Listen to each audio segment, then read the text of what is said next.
Ya, terima kasih atas waktunya. Kami, Kepala Desa se-Kabupaten Kampar, tanggal 12 Februari 2025 itu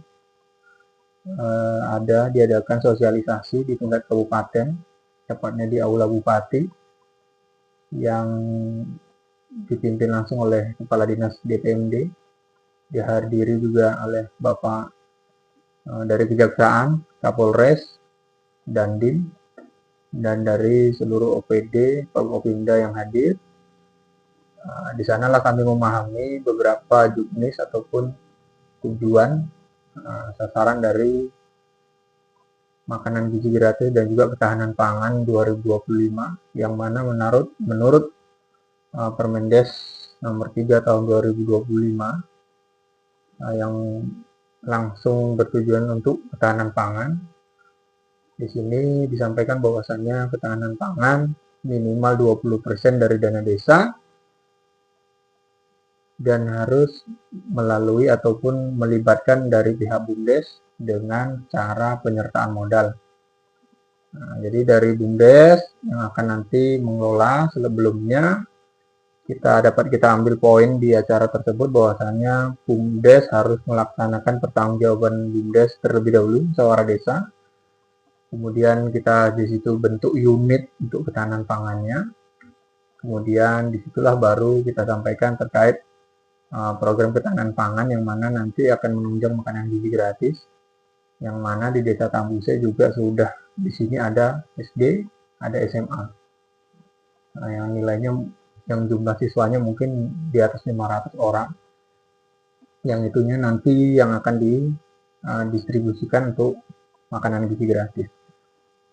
Secara keseluruhan menurut kami, sudut pandang kami kepala desa, tentunya ini menjadi suatu peluang yang mana BUMDes bisa mengelola ketahanan pangan untuk swasembada pangan di desa yang nantinya bisa menunjang untuk kegiatan makanan gizi gratis. Tentu dengan adanya BUMDes terlibat, maka BUMDes juga lebih maju lagi, harapannya seperti itu. Yang mana dari tahun-tahun sebelumnya kita hanya membagikan ke masyarakat, kita berdayakan masyarakat untuk mengolah kebun, ternak dan sebagainya, namun masih tetap ada kendala karena memang masyarakat lebih dominan ke sawit. Nah, jadi dengan adanya BUMDes yang mengelola, nanti BUMDes bentuk unit baru terkait ketahanan pangan tentunya melalui MISDes. Nah, disitulah nanti kita bisa ketahanan pangan ini harapannya bisa memang berlanjut seperti itu, bertahan untuk meningkatkan swasembada pangan seperti yang disampaikan di akta kita Presiden Bapak Prabowo Subianto seperti itu.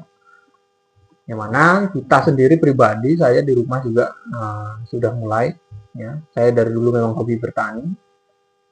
Untuk saat ini saya ada ikan, ada ayam. Ikan saya banyak ya, karena saya memang bergelut di bidang perikanan dan juga saya menanam cabai, jagung.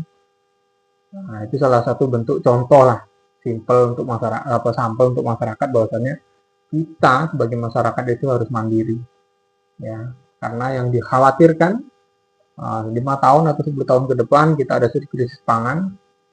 Apabila ekspor impor dihentikan, tentunya dampaknya kita. Duit ada, kalau nggak ada yang dibeli untuk apa?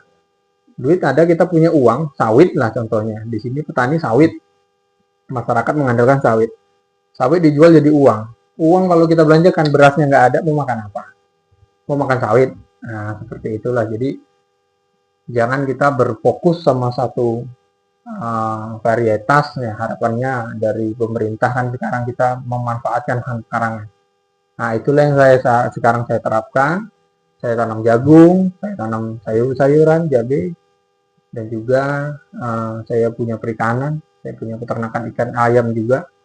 Nah, jadi memang minimal untuk kita konsumsi sendiri sudah ada, dan alhamdulillah juga saya bisa jual juga karena memang volumenya besar.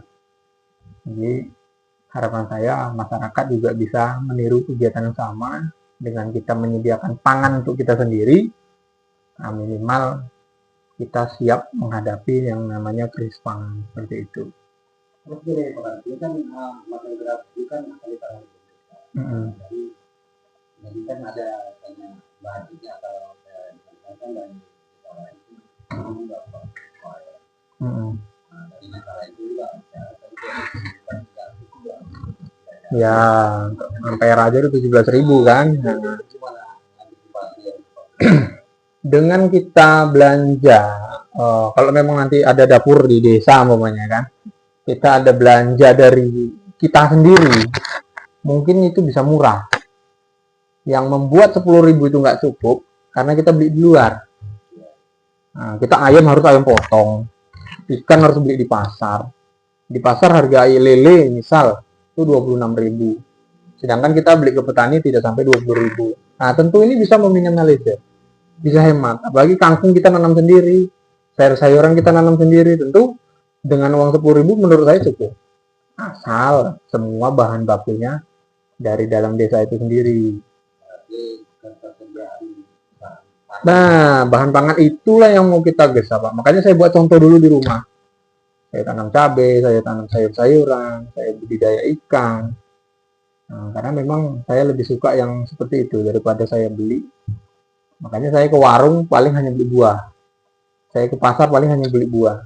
Bumbu-bumbu. Kalau selebihnya saya tanam sendiri. Saya juga ada jahe, kunyit. Nah, jadi harapan saya masyarakat bisa meniru lah. Dengan saya sebagai kepala desa, saya ingin jadi panutan. Saya berikan contoh lah. Seperti ini harusnya rumah itu. Nah, kalau di sini, ini kan katakan Pak ini kan apa ya? Kalau Pak Teguh ini kan badan. iya, Nah, jadi kan dia penanaman ya apa padi atau jagung. Nah, jadi itu gimana? Ini kan tentu butuh pelatihan. Karena kan nggak semua orang paham. Ya, betul. Betul. Itu gimana? Ya, memang kalau sebagian ada yang memang petani tulen. Memang asli petani ada warga kita itu sebagian. Cuman karena udah keenakan di sawit, mereka jadi malas. Lantaran apa? Memang nggak ada yang beli. Kita nanam banyak-banyak jualnya susah. Tapi dengan harapan nanti BUMDes ada wadah untuk menampungnya, untuk menampung hasil dari panen kita. Kadang kayak saya sendiri juga kesulitan. Kalau lagi musim pesta, lagi musim apa, mudah saya jual ikan. Tapi kalau lagi di hari biasa, agak sedikit sulit. Nah, tapi dengan adanya nanti kita berikan contoh, nanti masyarakat datang, kita ajak rencana, nanti saya ajak, nanti mungkin habis lebaran, kalau udah clear tanaman saya semua, saya mau panggil bagian masyarakat toko-tokonya ini lihat seperti ini. Kita buka juga, kita edukasi lah. Bahwasanya tanaman kita juga ada toga, Pak. Setiap RT kita punya toga. Ada tanaman obat keluarga, dan itu dia tahun semalam kita lombakan. Dan sudah mengikuti juga tingkat kabupaten. Alhamdulillah ada juara 2. Nah, jadi di toga ini juga udah ada sampel-sampel sayur, bukan sayuran, tanaman obat keluarga yang bisa dimanfaatkan oleh masyarakat langsung secara herbal seperti itu. Tapi tak jarang juga masyarakat yang menanam sayuran di sekitarnya. Nah, itu sebenarnya udah ada modalnya. Nah, kalau toga ini bisa diaktifkan kembali, maksudnya dikembangkan lagi, mungkin lebih bagus.